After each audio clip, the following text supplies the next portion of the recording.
एकादशी, देवउठनी एकादशी की व्रत कथाएं कई हैं, जिनमें एक प्रमुख कथा राजा और एक स्त्री की है। एक अन्य कथा में भगवान विष्णु और देवी लक्ष्मी की बातचीत है, जिसमें भगवान वर्षा ऋतु के दौरान 4 महीने के लिए शयन करने का निर्णय लेते हैं। राजा और स्त्री वाली कथा। एक राज्य में एकादशी को अन्न नहीं बेचा जाता था और प्रजा फलाहार करती थी। एक दिन भगवान विष्णु ने एक सुंदर स्त्री का रूप धारण किया और सड़क पर बैठ गए।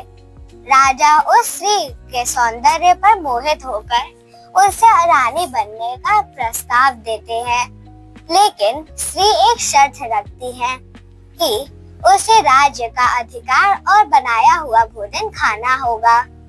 परीक्षा एकादशी के दिन स्त्री के रूप में भगवान विष्णु ने राजा को मांसाहार खाने के लिए मजबूर करने की कोशिश की, लेकिन राजा ने एकादशी व्रत का वास्ता दिया। स्त्री ने शर्त याद दिलाई और कहा कि अगर राजा ने खाना नहीं खाया तो वह राजकुमार का सिर काट देगी। धर्म की रक्षा।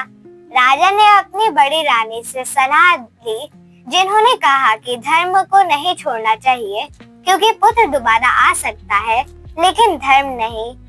प्रकट हुए भगवान। जब राजकुमार ने यह सुना तो उसने स्वयं को बलिदान करने का निर्णय किया।